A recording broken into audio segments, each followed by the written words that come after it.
paz do Senhor Jesus, seja bem-vindo ao meu canal Ministério Ricardo Santos. Continuando aí uma série de estudos sobre os primeiros capítulos do livro de Gênesis, eu quero te fazer duas perguntas. Será realmente que Deus tirou uma costela de Adão para criar a mulher? E o que vem a ser realmente o sono profundo? Depois da vinheta eu quero responder para você essas duas perguntas.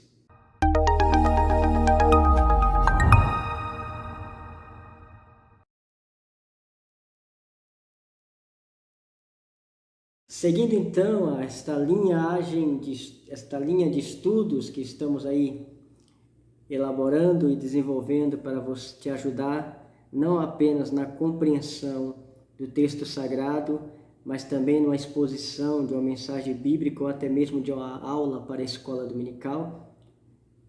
Eu quero aí então continuar uma conversa com você que iniciamos no primeiro estudo, no primeiro vídeo, aliás, quando falamos de Eva, e vamos continuar falando um pouco dela, desta formação da mulher descrita nos primeiros capítulos do livro de Gênesis, pelo autor sacerdotal, a fonte Per, ao qual eu falei em alguns vídeos anteriores. Ele está preocupado em, de maneira breve, passar a sua visão do que foi e do que veio a ser a criação da mulher na concepção da fé judaica antiga e daquilo que vai posteriormente desenvolver a tradição dentro do judaísmo e, seguindo esta linhagem, dentro do cristianismo. É interessante observarmos que Deus cria a mulher de um modo diferente da maneira como ele criou as outras obras. Em Gênesis capítulo 1, por exemplo, Deus fala dos céus e da terra, da vida animal e vegetal que vem à existência pela sua palavra, dabar em hebraico. Tudo ali que veio a existir, nos primeiros capítulos de Gênesis, veio a existir pela sua palavra, pela dabar. Em Gênesis capítulo de número 2, o autor de fonte sacerdotal, ele vai descrever a criação do homem, que Deus para criá-lo precisa de uma matéria, ou seja, de uma terra, de um barro, e por isso expliquei para vocês nos vídeos anteriores que Adão, em hebraico, Adam, tem um trocadilho de palavras com Adamar. Adam, Adamar, terra, Adam. E que em Gênesis capítulo 2, a intenção do autor não é apresentar a criação de um indivíduo, mas de maneira coletiva. Na verdade, reforçando e corrigindo, aliás, no capítulo 1, versículos 26 em diante, o autor de fonte já vista se preocupa em apresentar a criação de uma maneira coletiva, e em Gênesis capítulo de número 2, o autor de fonte sacerdotal, ele se preocupa, o interesse dele é apresentar a criação de maneira individual, ou seja, Adão, ou o homem, em Gênesis capítulo 1, versículo 26 ao 31, é coletivo, e Adam, ou Adão, em Gênesis capítulo 2, versículo 7 e seguintes, é individual. Para criar a mulher, Deus então recorre à própria matéria em que foi criada o homem, e por isso então Deus vai extrair do homem os elementos necessários e essenciais para a formação da mulher. Gênesis, então, capítulo 2, versículo 21, vai dizer o seguinte: Então o Senhor Deus fez cair um sono pesado sobre Adão, e este adormeceu, e tomou uma das suas costelas e cerrou a carne em seu lugar. A palavra costela em hebraico, tisselar, que é usado, ela tem várias conotações. A princípio, eu quero apresentar para você um argumento desenvolvido por Joe Walton, que escreveu um livro intitulado O Mundo Perdido, de Adão e Eva. Ele diz o seguinte, e é interessante isso, vale a pena meditarmos naquilo que ele diz. As declarações que o autor sacerdotal faz em Gênesis capítulo número 2 não são com a intenção de nos apresentar uma origem material do homem e da mulher, mas são declarações para ele chamadas de arquetípicas. E o que é declarações arquetípicas? Na verdade, o que é um arquétipo? Arquétipo é um conjunto de representações do que seria o modelo ideal de algo que já faz parte no nosso inconsciente. Então, na tradição israelita, na fé israelita, naquilo que já está no inconsciente dos autores bíblicos, e principalmente do autor sacerdotal do capítulo 2, ele entende, ele interpreta e ele desenvolve esse argumento no texto. A fé, a crença que ele tem é que a criação da mulher se dá através do homem, Deus se utilizando do homem para formar a mulher.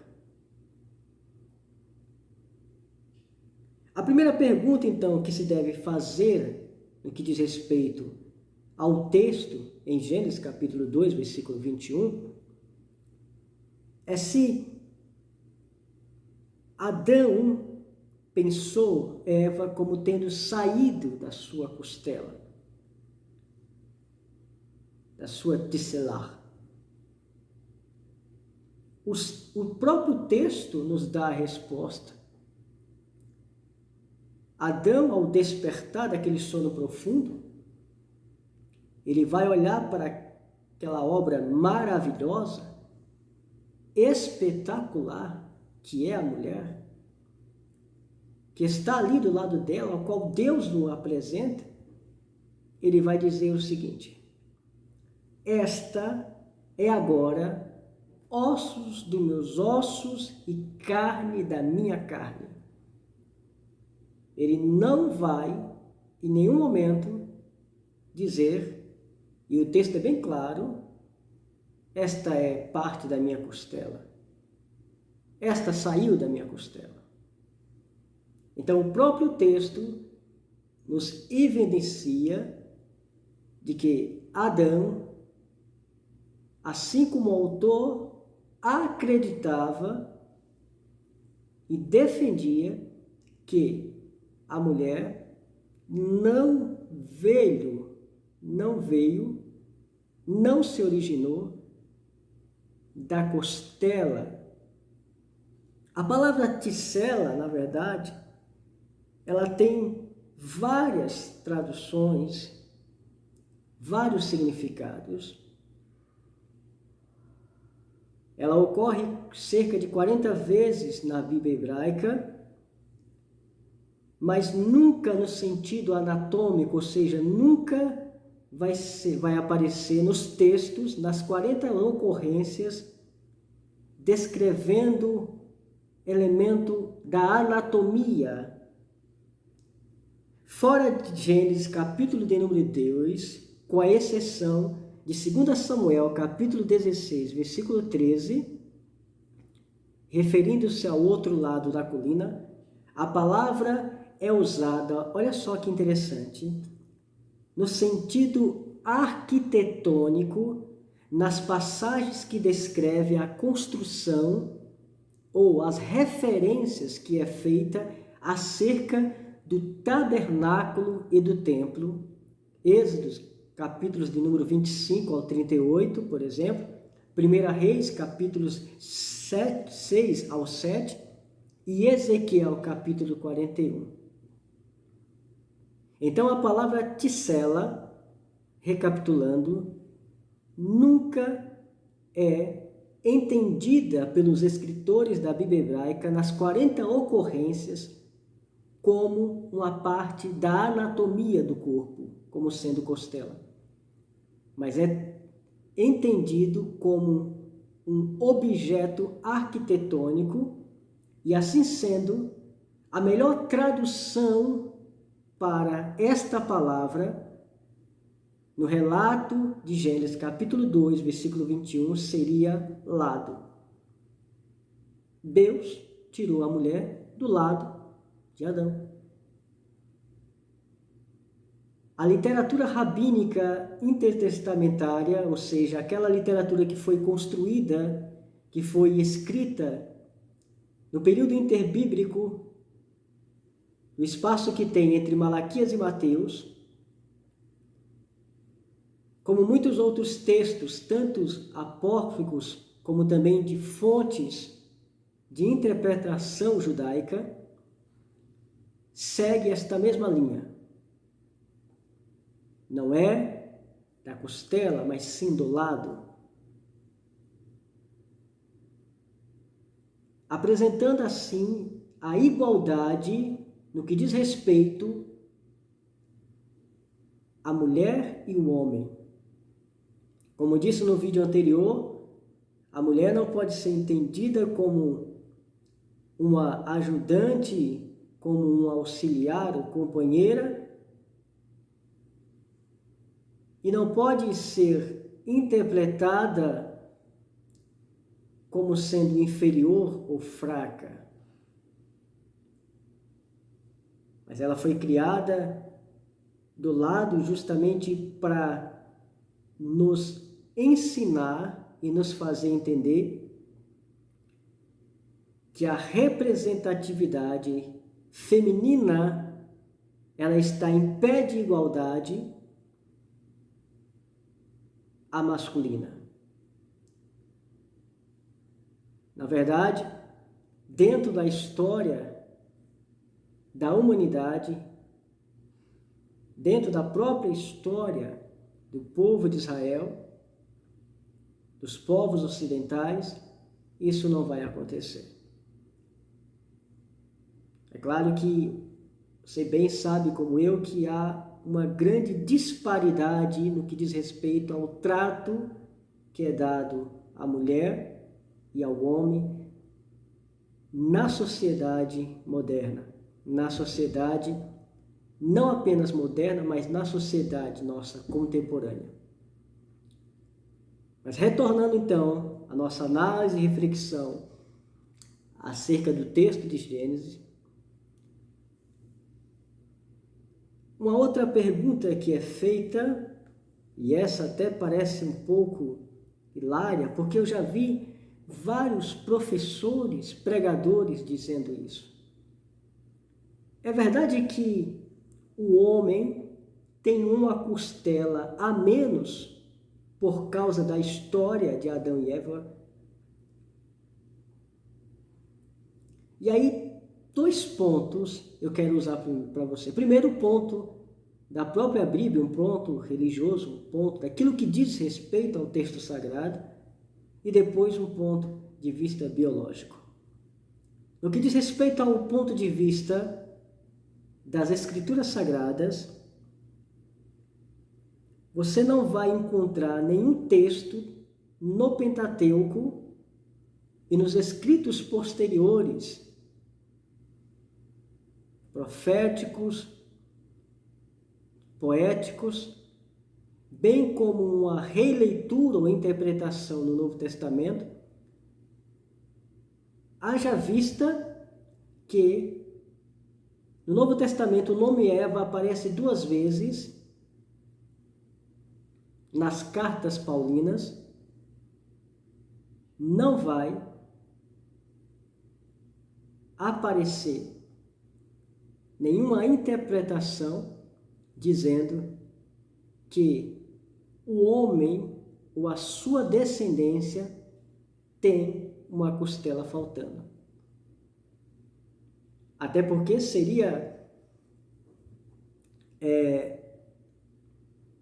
deveria até afirmar que um homem com pernas amputadas podem gerar filho.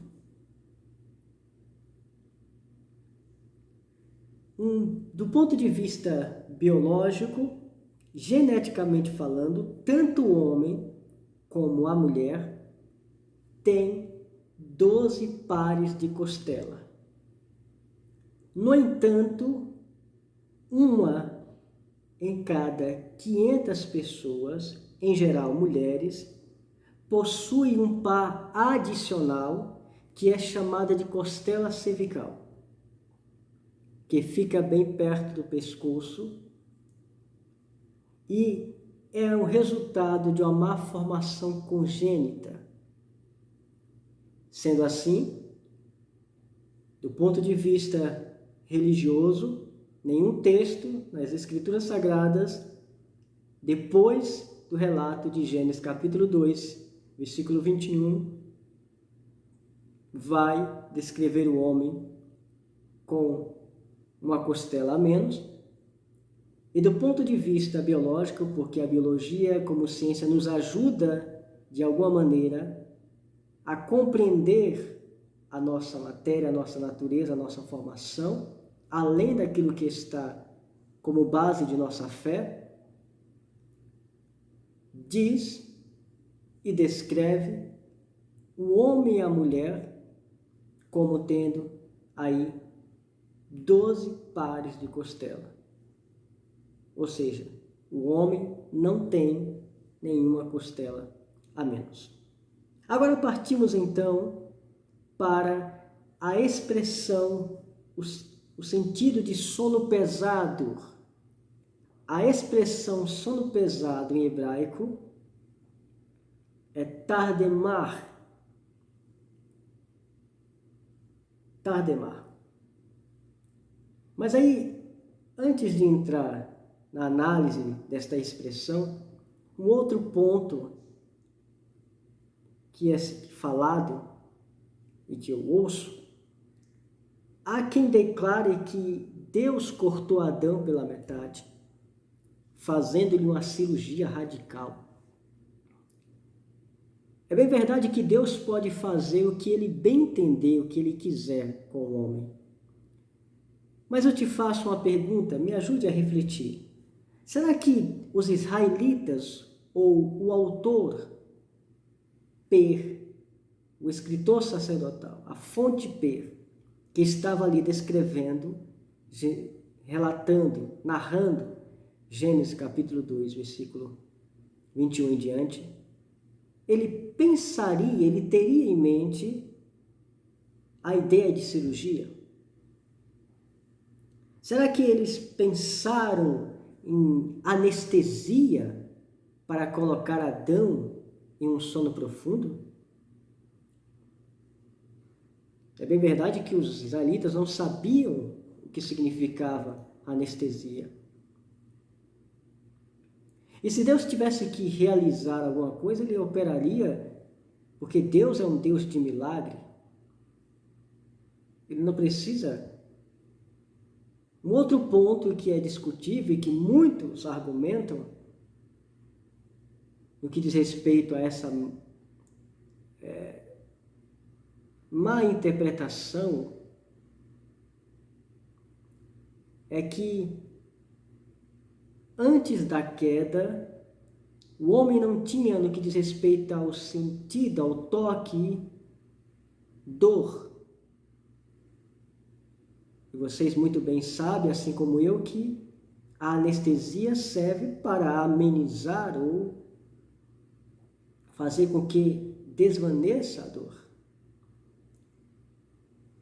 Então, a expressão, ou o que vem a ser, Ricardo, a expressão sono profundo, tadermar.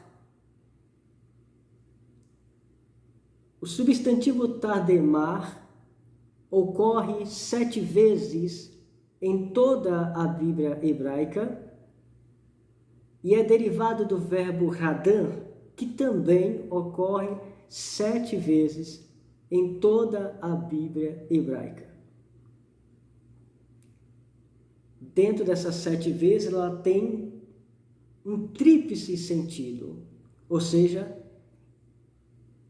o substantivo tardemar tem 3 tipos diferentes de uso em 3 circunstâncias diferentes. Olha só que interessante. Tardemar é usado quando alguém é indiferente às circunstâncias do reino humano, induzidos por algo do próprio reino humano. Ou seja, quando ele se comporta indiferentemente aquilo que diz respeito ao seu próprio reino, aparece o substantivo tardemar. De alguns exemplos, eu separei um para você, que está em Salmo de número 76, versículo 6, que diz: a tua repreensão, ó Deus de Jacó, carros e cavalos são lançados no sono profundo. Tardemar. O segundo tipo é quando alguém é indiferente às circunstâncias do reino humano e responde da mesma maneira ao reino divino, à divindade. Isaías capítulo de número 29, versículo 10 diz: porque o Senhor derramou sobre vós um espírito de profundo sono, tardemar, e fechou os vossos olhos, os profetas, e vendou os vossos líderes, os videntes. O terceiro sentido, é quando alguém se torna indiferente ao reino humano para receber a comunicação do reino divino, ou seja, ele sai do reino humano, ele sai da esfera da realidade para ser tocado pela revelação de Deus no reino espiritual. Gênesis capítulo de número 15, versículo 12, diz: e pondo-se o sol, um profundo sono, tardemar, caiu sobre Abraão, e eis que grande espanto e grande escuridão caíram sobre ele. Então, tardemar tem esses 3 sentidos. É interessante que os tradutores da Septuaginta, a versão grega da Bíblia hebraica, escolheram a palavra êxtase para traduzir, transliterar o substantivo tardemar. Em Gênesis capítulo 15, versículo 12, este último texto que eu li, a tradução na Septuaginta é justamente êxtase, ou seja, Abraão caiu em êxtase. O que sugere um entendimento relacionado às visões, a transe, a êxtase. Esta interpretação também é evidente entre os pais da igreja. Por exemplo, Tertuliano. A tradução latina da Bíblia, feita por Jerônimo, conhecida como Vulgata, escolheu a palavra latina sopor, que se refere a qualquer tipo de sono anormal, inclusive o que ocorre em transe. A partir, então, desses dados linguísticos, é fácil concluir que o sono de Adão, o sono em que Deus fez Adão cair, preparou ele para uma experiência visionária e não um procedimento cirúrgico. Em visão, Adão contemplou Deus criando, formando Eva e, ao despertar do sono, a declaração daquela visão que Adão teve foi justamente: esta é agora osso dos meus ossos e carne da minha carne. Espero que você tenha gostado deste vídeo. Te convido para se inscrever no meu canal, clicar no sininho para receber notificações sempre que um novo vídeo aparecer e te espero no próximo estudo. Que Deus abençoe a sua vida, a sua casa, o seu ministério e até o próximo, se Deus quiser.